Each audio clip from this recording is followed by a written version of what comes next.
What's up? I'm Joe Mike Paul. I'm a holistic performance nutrition coach, and we're going to talk about should you track macros. So, I want to give you a little bit of background on my approach, and it's really just this. I'm sort of a hippie meathead, right? So, tracking macros involves a lot of phone use and technology and weighing and measuring and metrics, and to that end it's what apps actually provides the results. It gets you the results that you want to get because you're able to measure it, right? What gets measured gets improved. But that would be more the meathead side of things for me. But on the hippie side of things, I don't want to be on my phone too much. And so I'm going to encourage the same for you. Now, why? Because I like to become a little bit more in tune with my nutrition, as you'll hear later in the video. And the reason I do track macros is to make sure that I'm eating enough. So to help you answer this question of should you track or not, I definitely suggest doing so temporarily. If you've never tracked macros before, you're definitely missing out on an opportunity to understand how you could be getting more progress, more results in the gym. And you want to make sure you're eating enough. So as an example, I started tracking macros 7 years ago, and I really didn't know what I was doing. In fact, I ran into an issue that many people run into, and that is that I was short on a single macro at the end of the day. So I didn't have enough fats. And I remember this vividly, heating up a bowl of almond butter and coconut oil and downing that to make sure I had enough fats. Now, it's pretty easy to hit my fat target knowing what I know, but I never would have known what sort of energy I could be lacking. Now, is that something I suggest for everyone to do? Definitely not in terms of like a health goal, right? But when you're first tracking macros or trying to hit a target, some violent action like that is acceptable, and let yourself learn from that. And it's more about the consistency effort at that point. But what I would definitely say is you want to get to tracking macros to a point where it's more of a habit, and that your meals are well-rounded instead of having to heat up almond butter and coconut oil. That's definitely not something sustainable, but it was an example of, hey, I'm set. I have this goal set. I'm going to hit that. So making sure that you do try to temporarily track macros, and then you can spend time away from it once you develop that consistency in the habit. And then you can always recalibrate or go more intense if you have a goal. So another reason you want to track macros is to make sure you're getting ample protein. And this is essential for muscle mass, muscle recovery, and all basically the physical structures within your body. And then you want to make sure you're getting enough calories. So using a calorie calculator, nothing for fat loss once you get started. Just get started eating your maintenance level of calories. And if you download the Chronometer app, sounds like to you, Chronometer, they will calculate your calories for you pretty accurately, as long as you don't go into that fat loss realm and disconnect your devices. I will definitely do another video that goes far into depth of like intricacies of tracking, but this is just should you track. So making sure you get enough protein, like enough calories, and you're eating at maintenance is a great place to start, so that you're making sure to capitalize on all the progress you could be hitting. Now, another instance where you really probably should be tracking macros is if you're frustrated or stuck. And in 2015, I was stuck with my nutrition. I had zero performance. I wasn't able to, I had zero performance. I pretty much couldn't do anything. But no, the reality was I was stuck. I could not break the barrier of getting better. Now, I had some other things to work on with fitness and mindset, but by tracking macros, that discipline, discipline begets discipline. And so when I started paying more attention to my nutrition, I was also looking for how to get better with my fitness. And of course, consistency over time. In 2018, I made it to the top 1% of CrossFitters in the CrossFit Open. And I felt really amazing about that growth over that time. And it all had to do with starting to pay attention to my nutrition. And it took time. That's 3 years. So if you're just started, don't get discouraged. If you are frustrated or stuck, because another example was when I did a photo shoot, and this was in 2020. I did it on my own, and I did it without the help of a coach. I was a coach. Why would I need to do it with anyone else? And so I walked myself through it, and it was a challenge. I did make some progress, but it wasn't quite the incredible progress that I made last year in 2021 by having the hand of a coach guide me through a photo shoot cut where I got super, super lean and cut up. And I felt, I wouldn't say great by the end of it, but I felt super, super confident, and I had no questions in my ability to nail this cut. So that's an example where having a one-on-one coach like myself might be beneficial for you, is because you just want to hit the goal you've always had. So that said, I won't plug any further on it. Check out the link in the description if you're interested in learning more about that.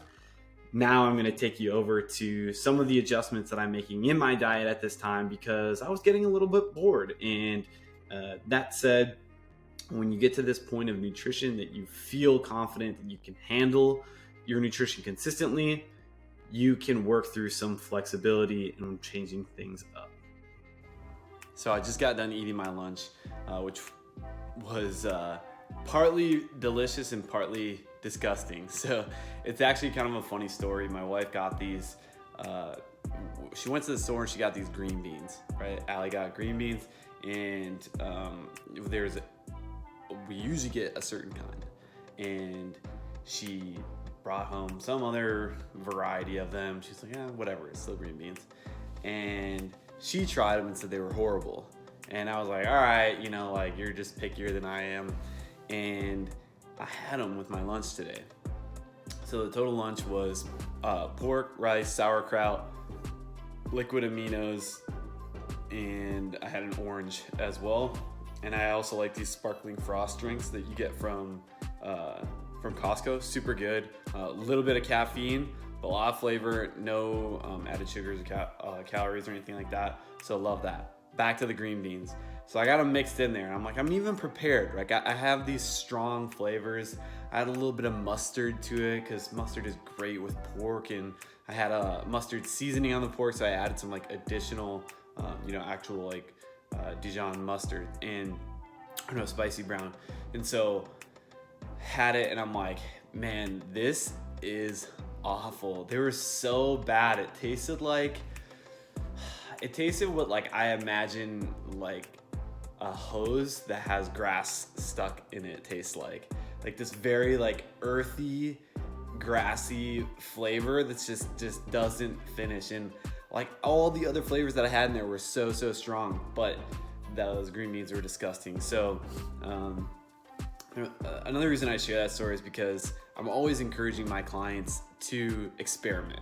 I'm always trying different seasonings myself, and honestly, it's really, really something that you just want to do, right? And so like, I did exactly what I tell my clients to do, and that is to add certain things to it to accumulate a certain flavor. So for example, that would be like the sauerkraut, the aminos, and then I added some like everything bagel seasoning, and it was kind of like ginger, mustard on the pork, and so like that gave it a nice Asian zing. The green beans just ruined it. I just couldn't believe how powerfully disgusting they were. So that said, I'm seeking redemption and I'm trying out a snack. Another reason I'm recording this video today is because it kind of started like Tuesday, but I'm making a little bit of a shift. I'm making a shift in my training because I'm preparing to go into more of a hybrid training programming, because I really, really enjoy that. I love CrossFit for the variety and the different challenges that it poses, but I really, really enjoy hybrid programming where I get to run a higher amount of volume. And I've also got to get my rucking volume back up, so I'm going to bring that back into the picture. So the experiment on my nutrition is to not eat quite as high carbohydrate, which there's a couple of reasons. So the first being that I've been eating super high carbohydrate for the last probably like 3 or 4 months, and high being like 400 to like almost 600 grams carbs, because I know that this is really, really beneficial for a primarily glycolytic exercise like CrossFit. And glycolytic meaning it's the biggest, like, you know, we're combining sprint anaerobic type efforts as well as aerobic type. So like the glycolytic energy pathway combines, right, like essentially some of those like what you would consider fast twitch movements and slow twitch, and your body like filters between the two of them, accessing immediate energy as well as long-term energy. But the thing about that is that glycolytic piece is very, very unpredictable, which can be really valuable and helpful for just like a general programming standpoint, which is why I love doing seasons of CrossFit. Now, as I go towards hybrid programming, I was just really so focused on high carb and having enough energy that I was starting to lose focus on food quality. And I found myself really getting like triggered by certain foods, and just all of a sudden like cravings were high, my nervous system and recovery were all really, really poor. And I didn't like that. I didn't like having that control that I know I'm capable of. So what I'm switching gears to is I really like protein, so I'm gonna have a higher protein approach, even higher in general than maybe I normally would. So that protein is gonna end up being about 1.1 to 1.2 grams per pound of body weight for me. And I'm gonna decrease the carbs and simply allow fats in there more. I've been on such a fat limited intake for so long that it just felt so limiting, but I really, really love some of the different flavors that I'm capable. So the way that I'm actually gonna go about this is setting my calories at a generally maintenance, kind of like lower end of maintenance calories as I'm slowly sort of deloading from the CrossFit Open, and setting my calories at about 3,200, my protein at 225, which is, you know, my body weight is 193. So again, kind of in that 1.1 to 1.2 grams per pound body weight. And the carbs and fats can kind of fall wherever they want. Now, this allows a lot more flexibility, and I think it's more important from a sustainable, but I'm like not trying to lose any fat, but I do want to feel more empowered about my choices. And sometimes when I felt too limited, then I was like turning into getting into these like snowballs of like poor decisions that really weren't me. And I hated that. So removing that sort of like super hyper macro focus helps me feel a lot better about trying different foods and not maybe feeling guilty when I get off track. So that's a long way around coming back to this and showing you something that I worked on. Sounds like a home project, but I made some chia pudding, which Allie and I both actually love. I love how they like swell up and get this nice gelatinous texture. Some people hate that. Here's Allie's little mini version, but she always gets mad if I don't share my treat skills with her. So I'm gonna try that out for dessert tonight as well. So that has got 40 grams of chia seeds, which like never in my life would I ever have 40 grams of chia seeds if I was counting and trying to keep like a lower fat profile. And I'm just enjoying the food a lot more. So usually what it ends up being is a higher fat breakfast, and then I like to have just something to look forward to, like that chia pudding at the end of the day. But my dinner or like that kind of dessert will definitely have higher fat in it. So along with that chia pudding, I'm gonna put a little bit of cashew, a little bit of dark chocolate on there. It's got blueberries, chia, and honey in it right now with almond milk, and it's looking like it's setting up for a really nice texture. So that's awesome.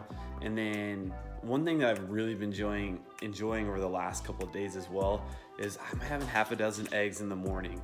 And that's like, honestly, I just love it. It sounds like so silly and simple, but again, I was like limiting the amount of eggs I was having, even though it's like one of my favorite foods, because it's higher in fat and like, oh, it's like, nah. So I just felt really, really great about this. And just keeping it pretty lean for lunch, which is my pre-workout meal. Post-workout meals, still like a smoothie, protein smoothie, with some, I like to have like rice cakes and and pretzels to get a little bit of salt and some starches in there. But I'm probably gonna get away from that as well. Just again, getting more into the habit of having some more whole foods. So I'm really looking forward at changing up that snack and getting into a little bit of a different training stimulus here over the next couple of weeks. So that's where I'm at. Those are the shifts that I'm making in my diet and my nutrition. And some of the things that's really helped me kind of shift my perspective and really go for a lot more of a quality diet, because I found myself getting just like really obsessed with foods. And I actually heard this on a podcast the other day, was how tracking macros for a really long time can actually do that. And I got there. I got to that point of fatigue, but I still really like tracking macros, so I have an idea of what I'm taking in.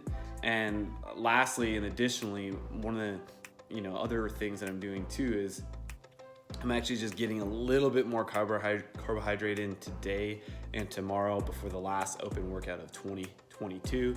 So getting a little bit of carbohydrates in there, and preparing for a longer run this weekend as well. So that little extra refeed is always helpful in terms of performance when you really focus on quality, but you also need that glycogen storage, that muscle energy.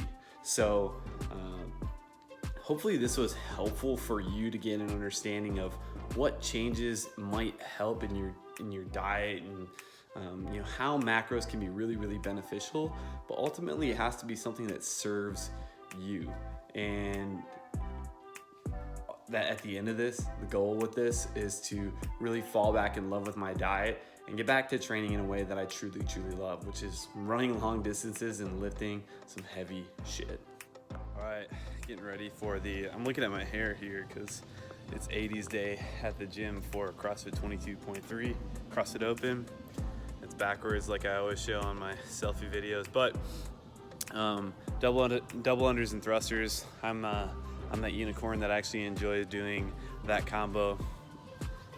Double unders are here or there, but warming it up with a little Bang Energy. That's not a sponsor. I just like having this amount of caffeine before now. And I'll probably start this workout in like 30 minutes.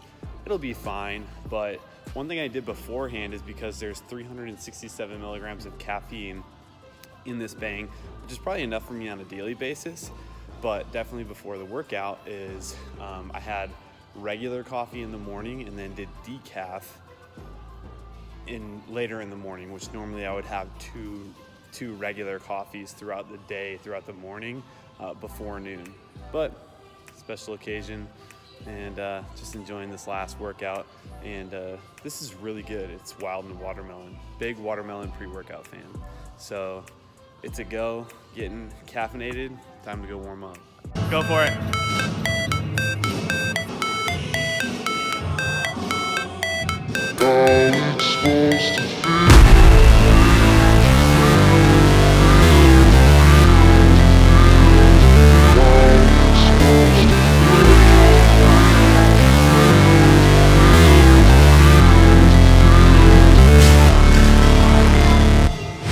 Never break, always fight, never quit, do it right, play the game, win it life, have no shame. Sometimes, feel the pain, hit the grind, make a change, my mind, pick a lane, commit and climb, the only way to win it life. I never miss, that's fact, taking big swings, bitch, hand me the bat, put me in the ring, you'll go out in a bag, cause I sing what I mean and I bring it to the mad light. Ain't got time to kill, I got time to feel, I took the red pill, I know life's short so I wanna live real, but how's it supposed to feel?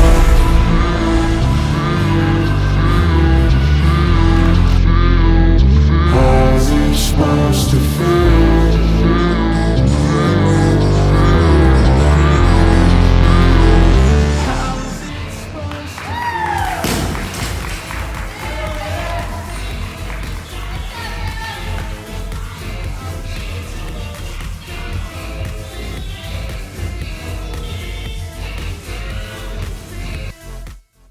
Thank you for joining me in today's video. Give this video a like if you felt the devastation that was 22.3.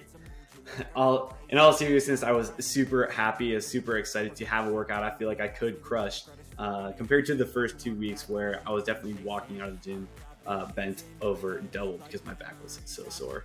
So my hope for you is that you learned something about maybe why you should be tracking your macros, or something that you might be missing by not tracking them, and getting an understanding of how diet flexibility can be super beneficial and how it can also change. It was something that's really important to understand about nutrition and training concepts, is that they go with cycles and seasons. It's always going to be changing and rotating. And that's why it's important to recalibrate, like I mentioned earlier in the video. So if you would, please like this video, subscribe if you found it helpful, and most importantly, leave a comment either stating what you loved about this video or a question that I can answer in future videos, because more than anything, I want to be able to provide for you the information that you're coming to learn here. So thank you again for watching this video. Remember to aim high and squat low.